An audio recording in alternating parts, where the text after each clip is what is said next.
Years ago, we built a chicken coop, and it has been so nice to have chickens right out the back door and fresh eggs every day. However, this year we've added 2 ducks to the mix, and the problem is that they won't go into the chicken coop with the chickens. The reason they won't go into the chicken coop is because, well, it's elevated and the ducks have a really hard time getting up the ramp and into the coop at night. Therefore, they don't have a place to go and they end up just hanging out down below at night. The problem is we live in Michigan, so winter is here and it's cold as well. There's also predators outside that want to eat these ducks. So rather than leaving the ducks outside to just fend for themselves and endure the harsh Michigan winters, we've decided that we need to build them a duck house.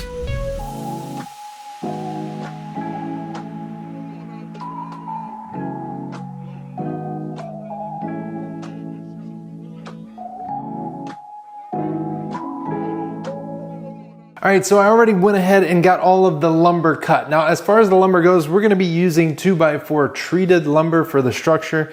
That way it lasts, we don't have to worry about rot and stuff like that. The other thing that I did was I made sure that the feet were actually about 3.5 inches longer than where I want my base. That way we can get this up off of the ground, making sure that any moisture or whatever is not in contact with the majority of the structure.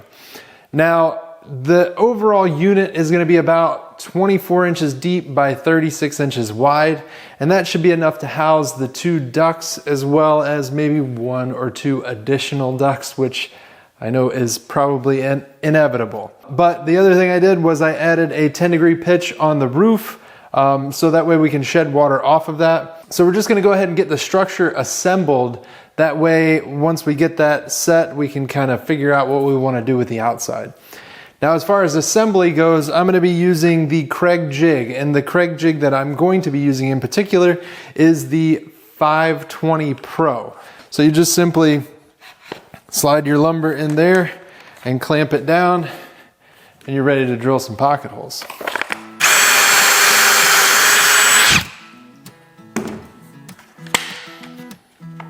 Obviously, I need to drill a couple more, but you get the point.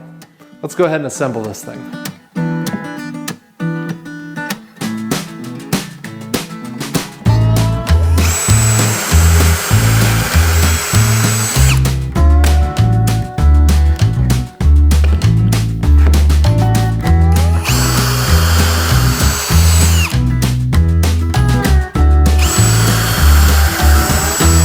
So one thing I realized when I was drilling those pocket holes was that I was set up for 3/4 inch material. So the nice thing about this is it's very easily adjustable to 1.5 inch thick.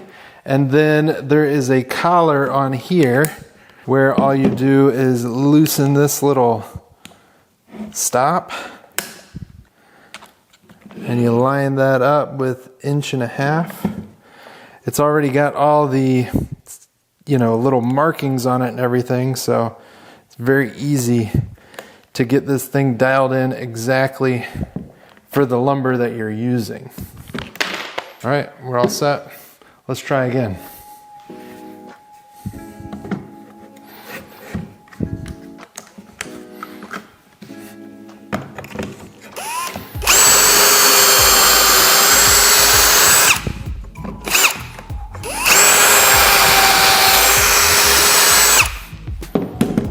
All right, we're gonna be using the blue coat screws from Craig because these are an exterior grade screw that won't corrode over time, unlike the zinc coated screws.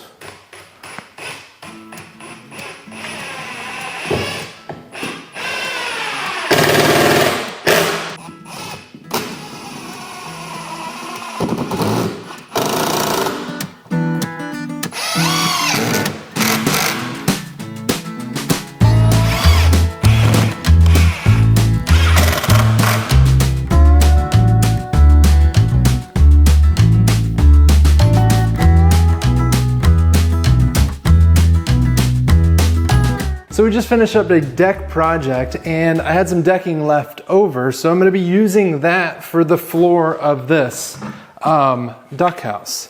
Now, coincidentally, the decking itself is called duck's back decking. I didn't plan that, but The cool thing about this decking is that, and obviously it's not terribly needed for this application, but it has an interlocking, kind of like a tongue and groove almost, but with a trough at the bottom. So when you're using this on a deck, any water that gets in here will collect in this trough and run away. The other nice thing about this is it seals up the floor, that way nothing can grow up through, or bugs and stuff can't get in from below. So we'll go ahead and get this kind of all screwed down, and then at least our floor will be done.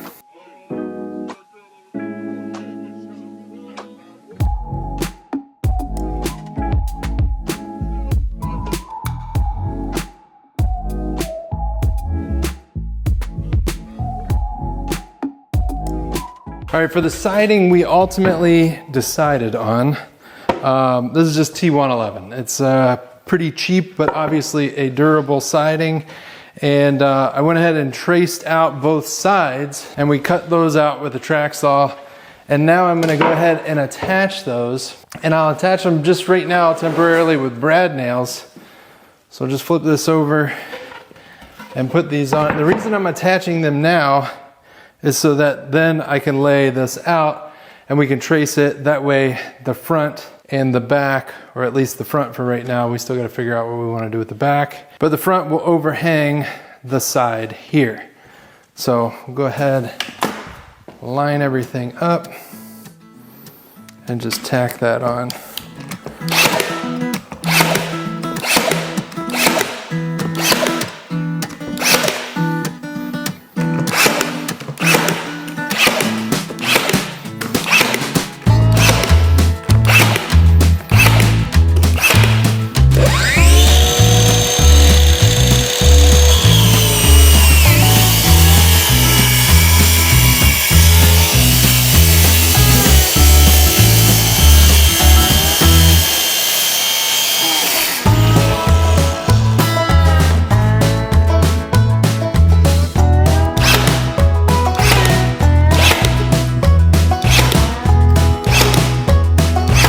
All right, so we've basically got all the pieces on except for the back.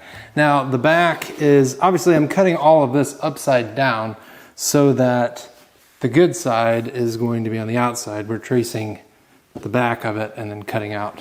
So the good side is out. But this is going to be the back of this, and I've already gone ahead and traced out the outside as well as the inside. Now the inside, we're going to cut this piece out and then use that for the doors. So we'll cut this piece out and then split it in half, and then we'll have two kind of swinging doors that blend right into everything. So then we'll just need some hinges and a clasp, and we should be good to go. So whenever I'm working with a full sheet of plywood like this, I typically like to use a 1/2 inch or 1.5 inch thick rigid foam insulation on the ground and then break it all down with a track saw. It's a much safer way, and you still get a straight cut because you've got this nice rail system that the saw glides on.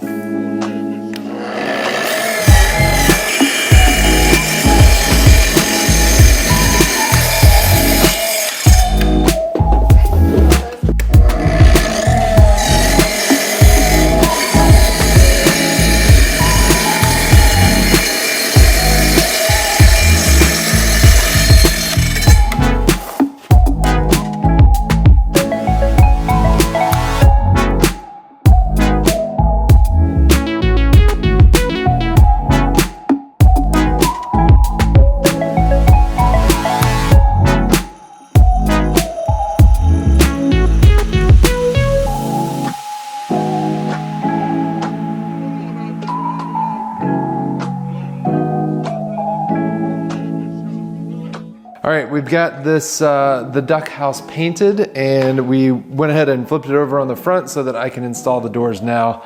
We're just using 3-inch hinges to install them on the back, and then I've got a little latch system that we'll put to connect them in the middle.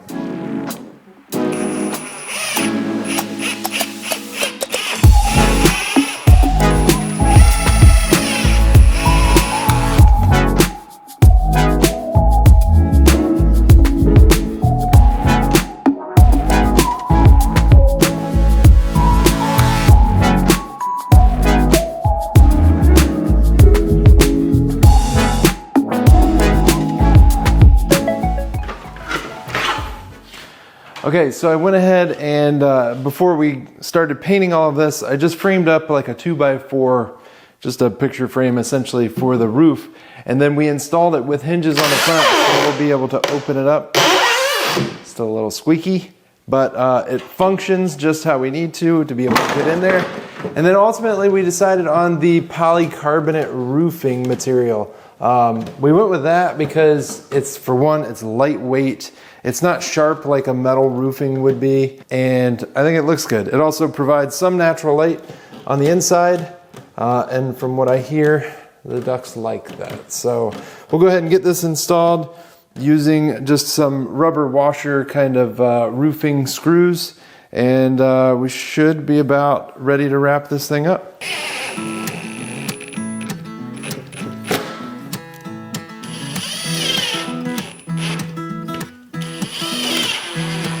After we got the duck house built, I thought that this was going to be an easy transition and the ducks would love their new home. However, this wasn't the case. Not only did they not want anything to do with the house, but the chickens were taking over. To solve this problem, we decided to add some signage to the front so everybody knew whose house this was. But to go a step further, we also included a photo of their late great-grandparents on the inside. Alright, so now we've got a very evident duck house where everybody knows whose house this is. The problem is if we leave it just out in the run, they're going to be susceptible to predators, where the chicken coop actually has an automatic door that shuts at night, locking them in, protecting them from those predators. So now we need to figure out a way to attach this duck house to the coop, that way the ducks can be protected along with the chickens. To do this, I simply added a frame to the outside of the duck house, and then I was able to slide it up next to the chicken coop and cut a hole in the side of the chicken coop, stapling that wire mesh to the frame that we had just attached to the duck house. This allows the ducks access to the duck house from inside the chicken coop. That way, when the automatic door shuts, they will also be protected from those predators.